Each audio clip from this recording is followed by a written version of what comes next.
दोस्तों सिर्फ 10 सेकंड के लिए इस स्क्रीन को देखिए। अगर आप आज भी एमएस एक्सेल में ऐसी लंबी चौड़ी रो और कॉलम वाली रिपोर्ट बनाकर अपने बॉस को या फिर किसी क्लाइंट को भेजते हैं, तो यकीन मानिए प्रोजेक्ट को एक्सेप्ट करना तो दूर, कोई आपकी रिपोर्ट को खोलकर देखना भी पसंद नहीं करेगा। लेकिन इसके बजाय अगर आप सिर्फ एक क्लिक में बदलने वाला ये ऑटोमेटिक सेल्स परफॉर्मेंस डैशबोर्ड बनाकर सामने रख दोगे, तो देखने वाले का दिमाग घूम जाएगा और आपका इंप्रेशन टॉप लेवल पर पहुंच जाएगा। दोस्तों आज के सिंगल वीडियो में हम बिल्कुल जीरो से लेकर एंड तक ये पूरा प्रोफेशनल डैशबोर्ड डिजाइन करना सीखेंगे। जैसे नॉर्मल डेटा को पाइवट टेबल में कैसे बदलते हैं और पाइवट टेबल से डैशबोर्ड के चार्ट कैसे बनाते हैं, या फिर चार्ट को किसी स्लाइसर से लिंक कैसे करते हैं, चार्ट को स्मूथ लुक कैसे देते हैं, ये सब कुछ बस एक ही वीडियो में। और सबसे अच्छी बात, इसके लिए कोई बीबीए कोडिंग या कोई पेड टूल नहीं चाहिए। सिर्फ एमएस एक्सेल की मदद से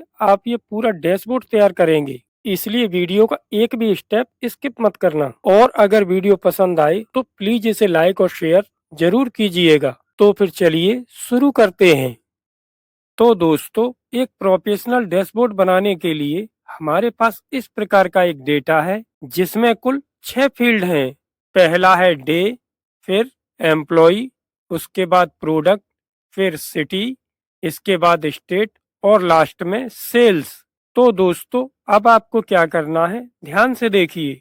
तो डैशबोर्ड बनाने का सबसे पहला और सबसे इम्पोर्टेंट नियम है, अपने डेटा को नॉर्मल मत रहने दो, उसे एक्सेल टेबल में बदलो। इसके लिए आपको इस डेटा वाली किसी भी सेल में माउस पॉइंटर को रखना है और कीबोर्ड से प्रेस करना है Ctrl+A। ये शॉर्ट की प्रेस करते ही पूरा डेटा सिलेक्ट हो जाता है। अब इस डेटा को टेबल में बदलने के लिए आपको कीबोर्ड से प्रेस करना है Ctrl+T। अब ये शॉर्ट की प्रेस करते ही इस प्रकार का एक डायलॉग बॉक्स आएगा और इसमें आपको माई टेबल हैज हेडर इस चेक बॉक्स पर टिक करके ओके कर देना है। ओके करते ही आपका डेटा टेबल में कन्वर्ट हो जाएगा। दोस्तों डेटा को टेबल में बदलने का फायदा ये होता है, कल को अगर आप इस सीट में 500 नए नाम भी जोड़ोगे तो आपका डैशबोर्ड बिना किसी मेहनत के ऑटोमेटिक अपडेट हो जाएगा। और अगर आपको इस टेबल को हटाना है तो आप टेबल रेंज वाली किसी भी सेल में माउस से क्लिक करेंगे। इसके बाद टेबल डिजाइन इस टैब पर क्लिक करेंगे और इसमें टूल्स ग्रुप से कन्वर्ट टू रेंज इस कमांड पर क्लिक करना है। इस पर क्लिक करते ही इस प्रकार का एक बॉक्स आएगा और do you want to convert the table to a normal range, इसको यस कर देना है। यस करते ही आपके द्वारा अप्लाई की गई टेबल हट जाती है। क्योंकि हमें डेटा में टेबल चाहिए, इसलिए हम कीबोर्ड से फिर से प्रेस करेंगे Ctrl+Z। दोस्तों अब आता है इसका दूसरा और सबसे जरूरी स्टेप। अब हम इस बड़े डेटा की समरी बनाएंगे, मतलब इस पर पाइवट टेबल अप्लाई करेंगे। इसके लिए इस पूरे डेटा को सिलेक्ट करके इंसर्ट टैब पर जाना है और यहाँ पाइवट टेबल पर क्लिक कर देना है। इस पर क्लिक करते ही क्रिएट पाइवट टेबल इस प्रकार का एक डायलॉग बॉक्स आएगा और इसमें आपको न्यू वर्कशीट और एग्जिस्टिंग वर्कशीट दो ऑप्शन मिलेंगे। अगर आपको पाइवट टेबल को इसी सीट पर तैयार करना है तो आप एग्जिस्टिंग वर्कशीट इस ऑप्शन पर क्लिक करेंगे, और अगर आपको पाइवट टेबल को एक नई वर्कशीट पर क्रिएट करना है तो आप न्यू वर्कशीट इस ऑप्शन पर क्लिक करेंगे। क्योंकि हमें नई वर्कशीट पर टेबल को क्रिएट करना है, इसलिए हम न्यू वर्कशीट इस ऑप्शन को चुनेंगे और by default new worksheet he select रहता है। इसके बाद ओके पर क्लिक करेंगे। ओके पर क्लिक करते ही पाइवट टेबल फील्ड इस प्रकार की एक विंडो आएगी। लेकिन आगे बढ़ने से पहले आप इस सीट पर राइट क्लिक करेंगे, रीनेम कमांड पर जाएंगे और इस सीट को नाम देंगे पाइवट टेबल। दोस्तों अब जैसे आपको यह पता करना है कि किस सिटी में कितनी सेल्स हुई है, तो इसके लिए आप इस सिटी वाले फील्ड को ड्रैग करके यहाँ रो वाले सेक्शन में रखेंगे और इसके बाद सेल्स को ड्रैग करके इस वैल्यू वाले सेक्शन में रखेंगे। बस इतना करते ही देखिए पूरा डेटा सिमटकर कितना लिमिटेड हो गया है। इसमें सभी शहरों की सिटी वाइज सेल और टोटल सेल बिना किसी फॉर्मूला के यहाँ शो होने लगी है। अब इसके बाद आपको इस डेटा को चार्ट के रूप में शो करना है। इसे चार्ट के रूप में शो करने के लिए सबसे पहले आपको पूरे डेटा को सिलेक्ट कर लेना है। इसके बाद इंसर्ट टैब पर जाना है और इसमें चार्ट ग्रुप से कॉलम चार्ट को अप्लाई कर देना है। मैं इस पर 2D क्लस्टर्ड कॉलम इसे अप्लाई कर देता हूं। तो देखिए, अब आपका डेटा यहाँ पर एक चार्ट के रूप में शो होने लगा है। अब आपको इस चार्ट को एक नई शीट पर रखना है। नई शीट क्रिएट करने के लिए आपको इस प्लस के आइकन पर क्लिक करना है। प्लस के आइकन पर क्लिक करते ही एक नई शीट आ जाएगी। अब आपको इस शीट पर राइट क्लिक करना है। इसके बाद रीनेम कमांड पर जाना है और इस नई शीट को नाम देना है डैशबोर्ड।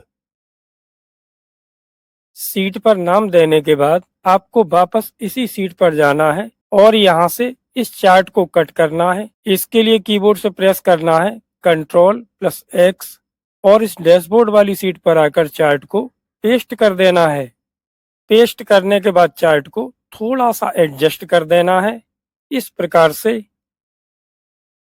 अब आपको इस चार्ट में से एक्स्ट्रा टेक्स्ट को डिलीट कर देना है। डिलीट करने के लिए आप कीबोर्ड से डिलीट बटन का यूज करेंगे और इस सम ऑफ सेल्स को हटाने के लिए इस पर राइट क्लिक करना है और इसमें हाइड वैल्यू फील्ड बटन पर क्लिक कर देना है। अब इसके बैकग्राउंड की ग्रिड लाइन हटाने के लिए इस प्लस के आइकन पर क्लिक करना है और इसमें ग्रिड लाइन को अनचेक कर देना है। अगर आपको इस चार्ट के कॉलम विड्थ को बढ़ाना है तो आप इस चार्ट पर राइट क्लिक करेंगे और इसमें फॉर्मेट डेटा सीरीज पर क्लिक करेंगे। अब इसमें गैप विड्थ को इस प्रकार से लेफ्ट साइड कर देंगे। इसके बाद सभी कॉलम को एक एक करके सिलेक्ट करना है और उन पर कोई कलर अप्लाई कर देना है, इस प्रकार से।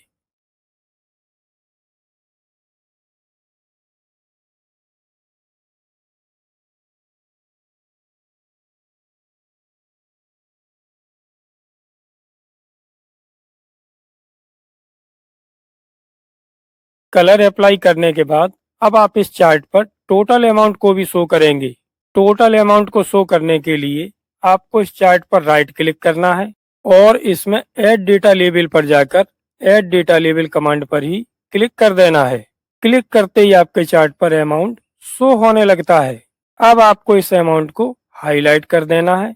इसके लिए आप होम टैब पर जाकर इसे बोल्ड कर सकते हैं, टेक्स्ट पर कोई कलर अप्लाई कर सकते हैं और इसका साइज भी बढ़ा सकते हैं और इसी प्रकार आप सिटी नेम को भी हाईलाइट कर सकते हैं। दोस्तों, अब आपको वापस पाइवट टेबल पर जाना है और अब एम्प्लॉय के लिए पाइवट टेबल को क्रिएट करना है। लेकिन इसके लिए आपको फिर से पाइवट टेबल नहीं बनाना है। बस इस डेटा को सिलेक्ट करके कॉपी कर लेना है और यहाँ क्लिक करके इसको पेस्ट कर देना है। अब जैसे आप सेल्स को निकालना चाहते हैं एम्प्लॉय के आधार पर, तो आप इस सिटी को ड्रैग करके वापस यहीं रख देंगे और इसमें से एम्प्लॉय को ड्रैग करके इस रो वाले सेक्शन में रखेंगे। तो देखिए, अब आपकी टेबल एम्प्लॉय के आधार पर क्रिएट हो गई है। अब इसे भी आपको चार्ट के रूप में शो करना है। इसके लिए आप इस डेटा को सिलेक्ट करेंगे। इसके बाद इंसर्ट टैब पर जाएंगे और इस डेटा पर लाइन चार्ट से लाइन विद मार्कर इसे अप्लाई कर देंगे।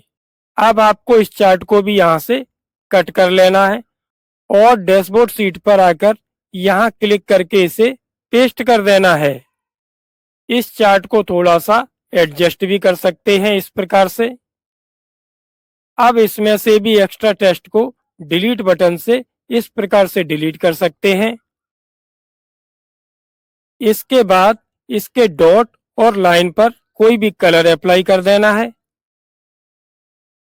अब इस चार्ट पर भी सेल्स अमाउंट शो करने के लिए उसी प्रकार से राइट क्लिक करना है और ऐड डेटा लेबल इस पर क्लिक कर देना है। अब आप इस अमाउंट को भी सिलेक्ट करके इसे भी इस प्रकार से हाईलाइट कर सकते हैं और इसी प्रकार से आप एम्प्लॉय को सिलेक्ट करके उसे भी हाईलाइट कर सकते हैं। इसके बाद आप इस चार्ट के बैकग्राउंड से भी ग्रिड लाइन को हटा सकते हैं और उसी प्रकार से इस सम ऑफ सेल्स को भी हटा सकते हैं। दोस्तों, अब ये आपके डैशबोर्ड का दूसरा प्रोजेक्ट तैयार है। अगला प्रोजेक्ट तैयार करने के लिए आपको फिर से पाइवट टेबल पर जाना है। अब इस पूरे डेटा को सिलेक्ट करके कॉपी कर लेना है और यहाँ क्लिक करके इसको पेस्ट कर देना है।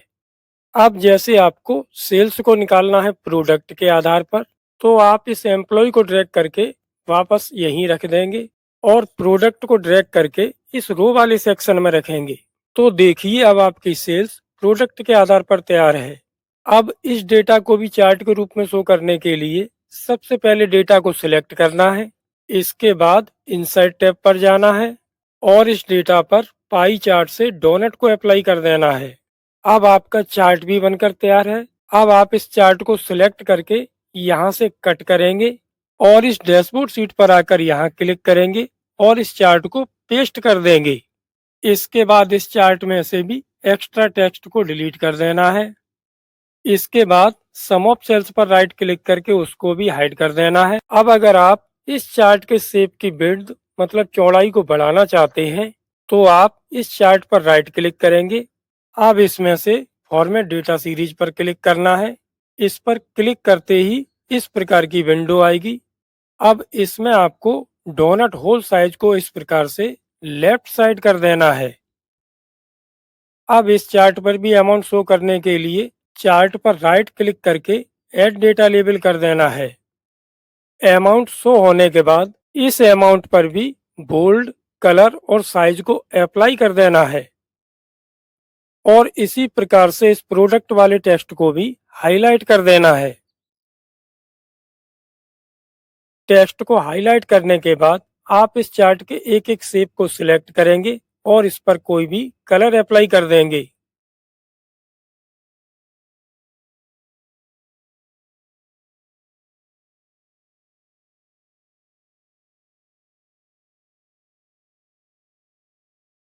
दोस्तों ये आपके डैशबोर्ड का तीसरा प्रोजेक्ट तैयार है। अब आप वापस इस पाइवट टेबल पर जाएंगे। इस डेटा को सिलेक्ट करके इसे कॉपी करेंगे और यहाँ क्लिक करके इसको पेस्ट कर देंगे। अब आप सेल्स को निकालेंगे स्टेट के आधार पर, तो इसके लिए प्रोडक्ट को ड्रैग करके वापस यहीं रख देंगे और इसमें से स्टेट को ड्रैग करके इस रो वाले सेक्शन में रखेंगे। तो देखिए अब आपकी सेल्स स्टेट के आधार पर तैयार है।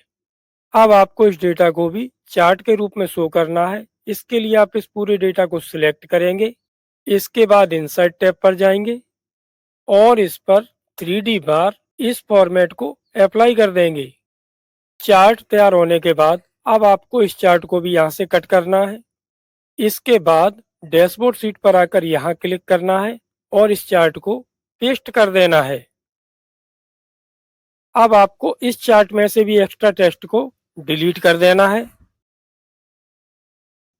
इसके बाद चार्ट पर राइट क्लिक करके ऐड डेटा लेबल कमांड से चार्ट पर अमाउंट को शो कर देना है। अब इस अमाउंट पर भी बोल्ड कलर और साइज को अप्लाई कर देना है। इसके बाद स्टेट को सिलेक्ट करके उसको भी हाईलाइट कर देना है। टेक्स्ट को हाईलाइट करने के बाद आप इस चार्ट के एक एक शेप को सिलेक्ट करेंगे और इस पर कोई भी कलर अप्लाई कर देंगे।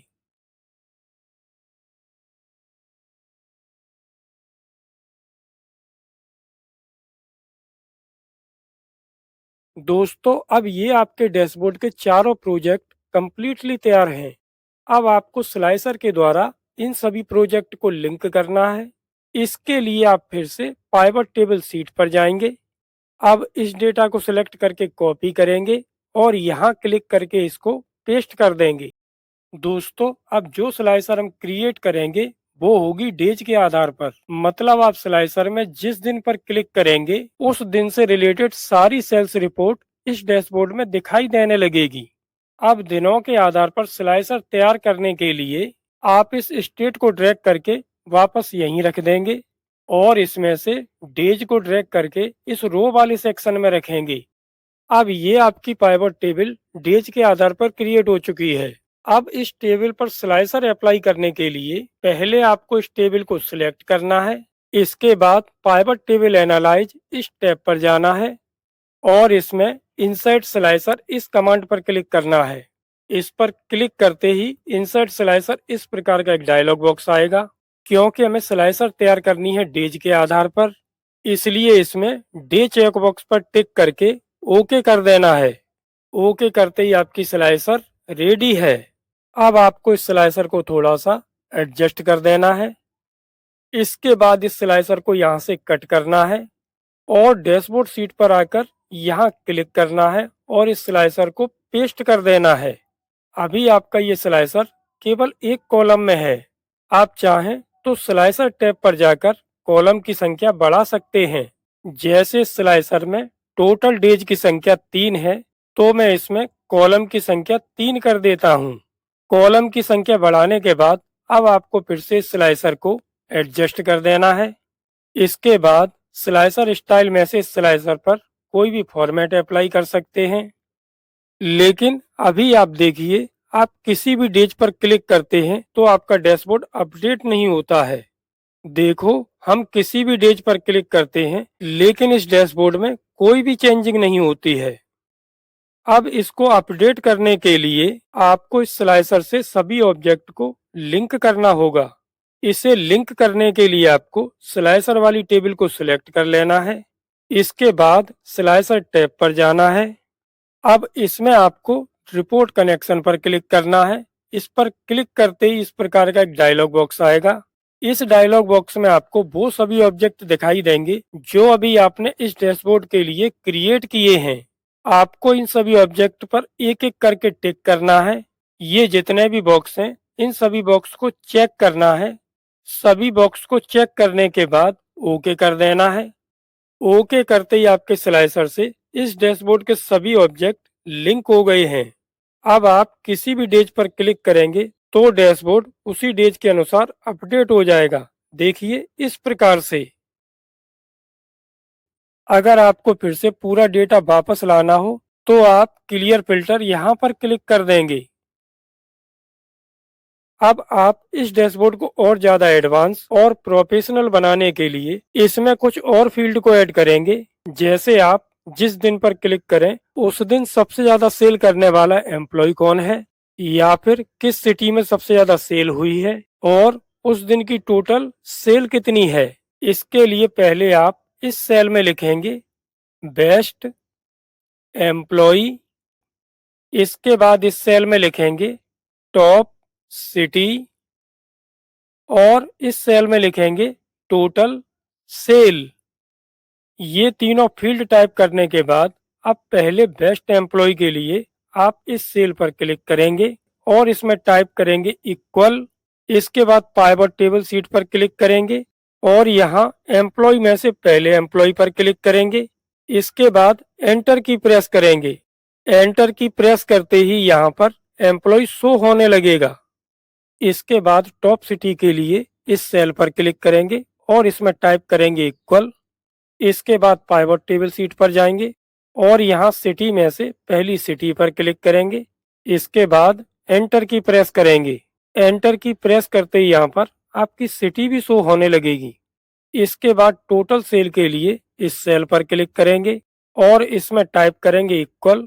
इसके बाद पाइवट टेबल सीट पर जाएंगे और यहाँ डे में से ग्रांड टोटल पर क्लिक करेंगे। इसके बाद एंटर की प्रेस करेंगे। एंटर की प्रेस करते ही यहाँ पर भी टोटल सेल दिखाई देने लगेगी।